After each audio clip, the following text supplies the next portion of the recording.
Gwinnett County, a police officer is dead and another in critical condition after being shot yesterday in Stone Mountain. Reporter Gillette Millimad tells us more. Please pray for the families of Officer Tamang and Officer Reed. Officer Pradeep Tamang and Master Police Officer David M. Reed responded Sunday morning to this Holiday Inn in Stone Mountain after a caller from South Carolina reported their credit card had been fraudulently used at the hotel. And at some point, the suspect produced a handgun and then an unprovoked attack fired at our Gwinnett County police officers. Gwinnett County Police Chief J.D. McClure says that suspect is 35-year-old Kevin Andrews. An individual with a lengthy criminal history, including multiple felony convictions for violent crimes, gun crimes, and narcotics. The Georgia Bureau of Investigation is now leading the case. The GBI says the officers went to Andrews' hotel room to question him about the credit card. When they learned Andrews had an active warrant out of DeKalb County for failure to appear, they tried to arrest him. Investigators say that's when Andrews shot both officers. Chief McClure says one of the officers was able to return fire, shooting Andrews. Andrews is expected to survive. Master Police Officer Reed was taken into surgery in critical condition.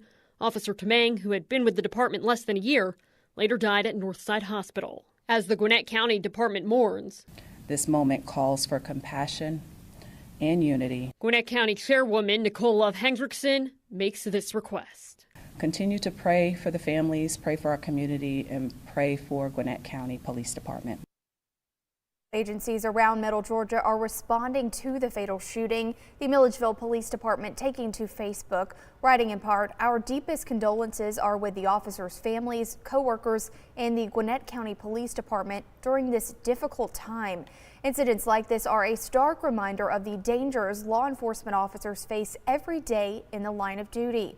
And the Twiggs County Sheriff's Office sharing their respects, writing in a Facebook post in part, two Gwinnett County police officers were ambushed while doing exactly what we ask of them, responding to a call for service. The men and women who wake up every day, strap on a vest, and step into uncertainty are not chasing recognition. They are standing for something larger than themselves. We ask them to run towards dangers so the rest of us don't have to. Stand with the Gwinnett County Police. Now, this fatal shooting comes just days after a Warner Robins police officer was shot while responding to a domestic violence call. 5-year-old Liam is back home. Our cameras were there as the boy, detained by immigration agents in Minnesota last month, flew home from a detention facility in Texas yesterday. His case igniting questions and controversy, and now new concerns as we learn about a potential measles outbreak at that facility.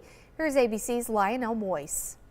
This morning, Liam Ramos and his father are back home in Minneapolis.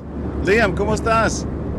The 5-year-old who ignited a national outcry after he was pictured last month in his bunny hat and Spider-Man backpack while being detained by ICE along with his father. A federal judge ordered their release Saturday after more than a week in a Texas detention center. The judge accusing the Trump administration of pursuing daily deportation quotas, apparently even if it requires traumatizing children. Liam was pictured after his release, the preschooler back in that blue bunny hat. ABC's John Quinones exclusively joining Liam and his father as they made their journey home. Liam saying he's looking forward to reuniting with his mom and brother.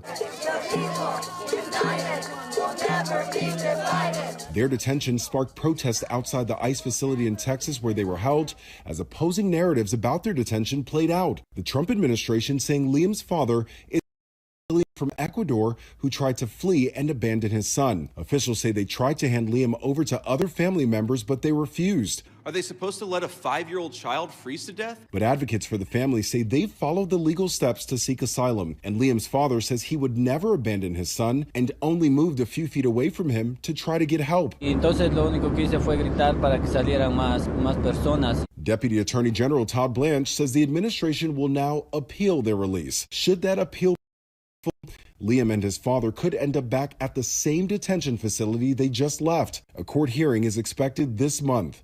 Lionel Moyes, ABC News, New York. The U.S. government is still in a partial shutdown.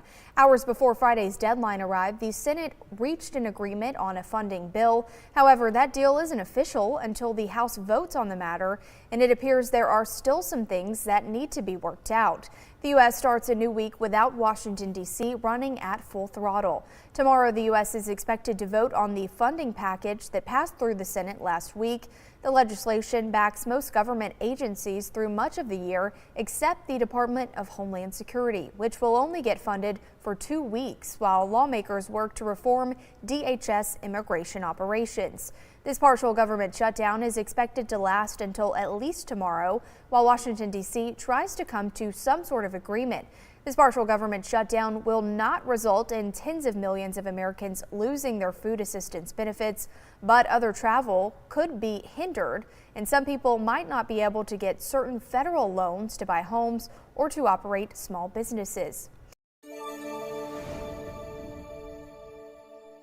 Well, the Fulton County Jail got a little wet on Friday. District 4 Commissioner Mo Ivory says that early Saturday morning, staff at the jail reported a water leak from a toilet on the 3rd floor. Crews tried to repair it, but those repairs failed, causing flooding on the 3rd floor and the floors below it. Many areas were impacted, including the entrance, lobby, medical clinic, and courtrooms. It is estimated about 70,000 gallons of water were released.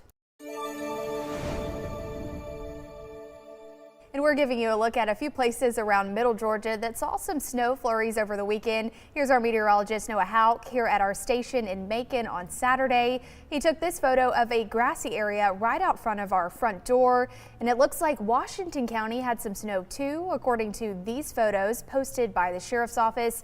You can see it looks like some pretty hazardous road conditions, and the front lawn of this church is covered in snow.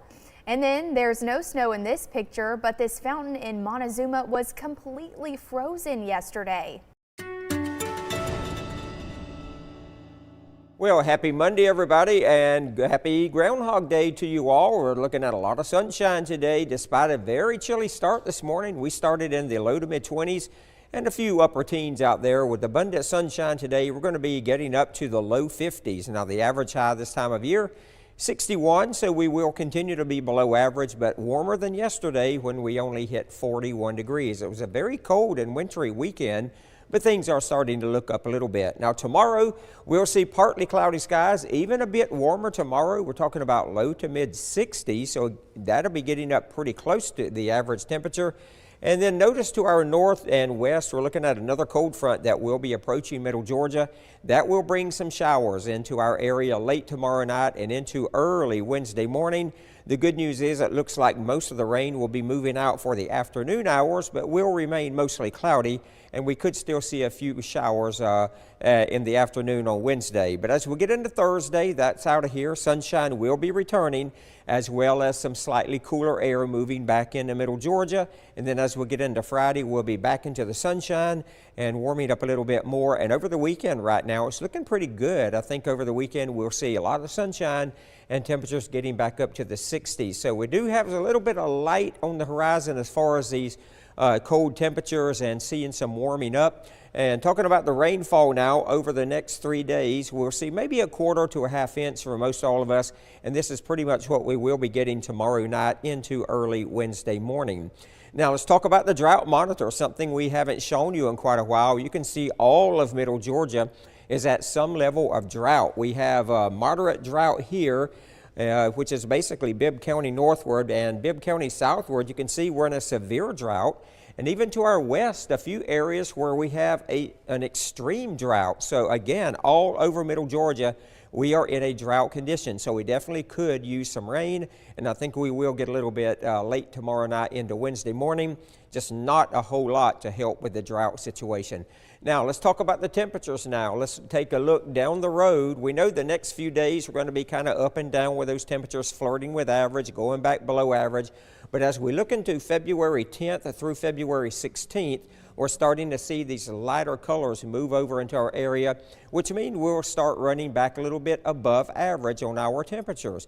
So with that said, here's our forecast today. Lots of sunshine going up to the low 50s. So again, a bit chilly out there today despite all the sunshine.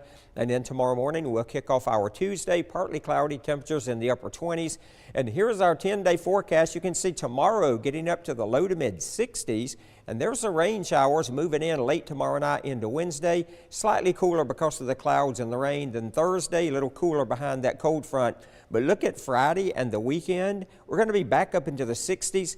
Next week, look at that. We're even seeing some 70s on the board, despite the fact Punxsutawneyville and also General Beauregard Lee here in Georgia, both groundhogs predicted 6 more weeks of winter.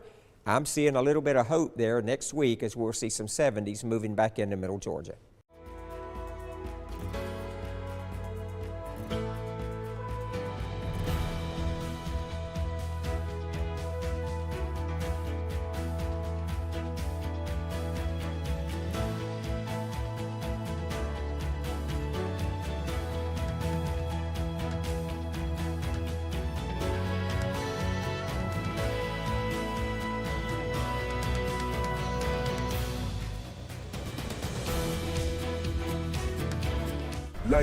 Urban Meyer built college football dynasties. Football is a way of life. Mark Ingram II ran his way to a Heisman. I'm gonna do the rest of the show with this thing. Rob Stone calls it like he sees it.